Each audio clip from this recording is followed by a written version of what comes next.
Hello everybody and welcome back to Robert's Reviews. Today we have another Steve Carell film. Following the recent films as well, like the other ones, he's not a prominent figure in the movie, but I watched it because he is at least co-starring or is at least a character that is noticeable. It's not a cameo. He actually is a character. And he's also the top billed in this movie, apparently. But I am kind of excited to talk about this one because I didn't really know anything about this movie, but I know Jesse Eisenberg was in it, and I do love Jesse Eisenberg, as you guys have known. But yeah, we're really getting into it. We only have, 1, 2, 3, 4, 5, 6, 7, 8, something like that left. So it's we're really getting somewhere in terms of finishing this series. But I hope you guys are subscribing because it's a huge help. If you want to take a break from this video, take a little pause button and then go ahead and just go ahead and hit the subscribe button. That'd be a huge help. So today we are going to be talking about Café Society.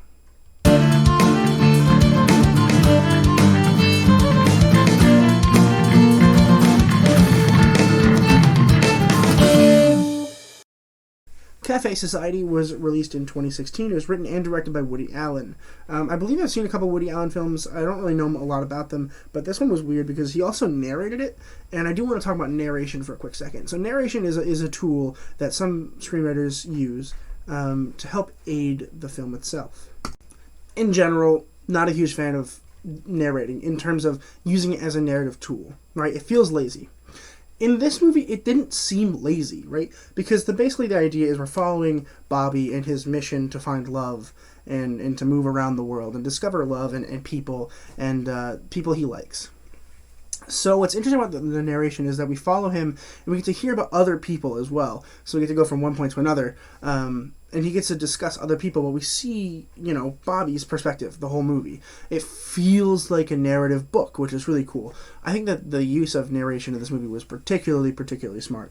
I did really like it. In general, the movie's really solid. Essentially, we follow Bobby, and he meets Vonnie, and he falls in love, but eventually, she declares love for his Uncle Phil, and we have this cool middle point in the first quarter of the film where we don't know who she's dating, and then we find out who she's dating, but Bobby doesn't know, and then Bobby finds out, and then she's got to pick one, and then she's like, I choose Phil, which devastated me with all of my heart. And then at the end of the movie, we realize that he married someone else, they have a kid, and he still really loves Vonnie.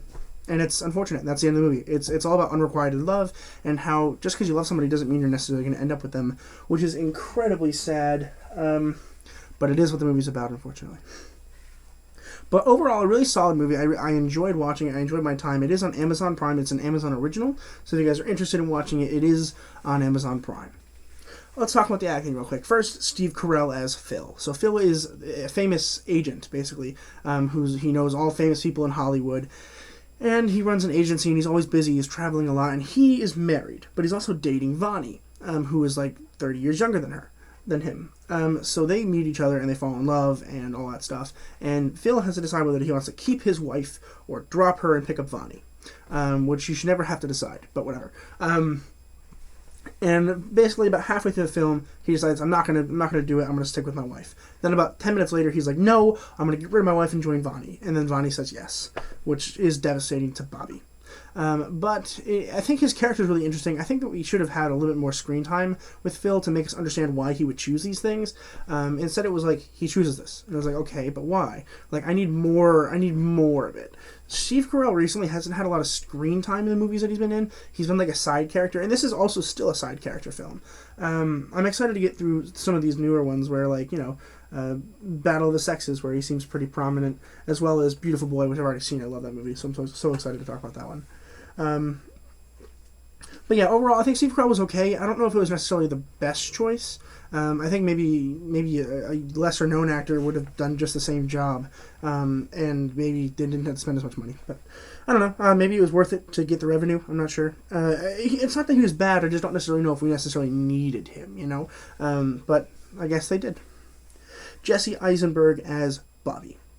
I love Jesse Eisenberg, you know that. I saw him, of course, in The Social Network and in Batman v Superman. I'm anticipating him being in the Snyder Cut, hopefully, so we'll see that on the 18th of March.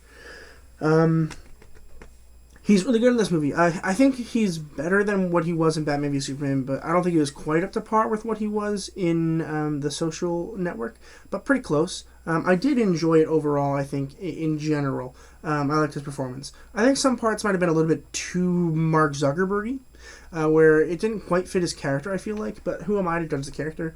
I did like the character where he was trying to find love. The beginning part of the character didn't feel very interesting. Then we get to the part where he hires a stripper and then, like, doesn't do her, of course, and, like, that really got me interested into the rest of what he was doing. So I really did, in general, I really enjoyed his performance here, and I'm looking forward to more. I do hope one day to do a Jesse Eisenberg series, so if you guys are interested in that, please consider subscribing, and it will happen in the future. Corey Stoll as Ben, who is a murderer. So he murders people. He is Bobby's brother. He murders people. He owns a bar. Then, in the end of the movie, he gets caught and he gets thrown in jail, and then he gets electrocuted to death. And then Bobby's able to take over the bar where, he gets to learn about all this cool stuff about owning a bar and stuff. A nightclub, really, is what it is. So it was really cool to see that transition there. Ben wasn't a very cool character. I didn't really like him very much. I didn't care that Corey Stoll was playing him. He was very much a side character, just a plot device to get Bobby going. But I did want to mention that he's in it because he is a relatively popular actor. And it was okay. You don't really get a lot of him, but it was fine. It's a murderer. It's a murderer. And then finally, Kristen Stewart as Vonnie. So I haven't seen a lot of Kristen Stewart. I watched Zathura. I haven't seen the Twilight movies, but if you want me to, drop it in the comments down below, and I will in the future. But I really liked her in this movie, a lot. It made me want to watch more with Kristen Stewart. I think she's really phenomenal. She has a way of talking that just makes you pay attention. It's really interesting. I can't really explain it. I really, really, really did enjoy watching her in this, and I'm looking forward to more. I hope we get to see more of this. Her character is kind of screwy, though. I don't really like her character very much, where she chooses Phil over Bobby, where she clearly likes Bobby more. I just don't understand.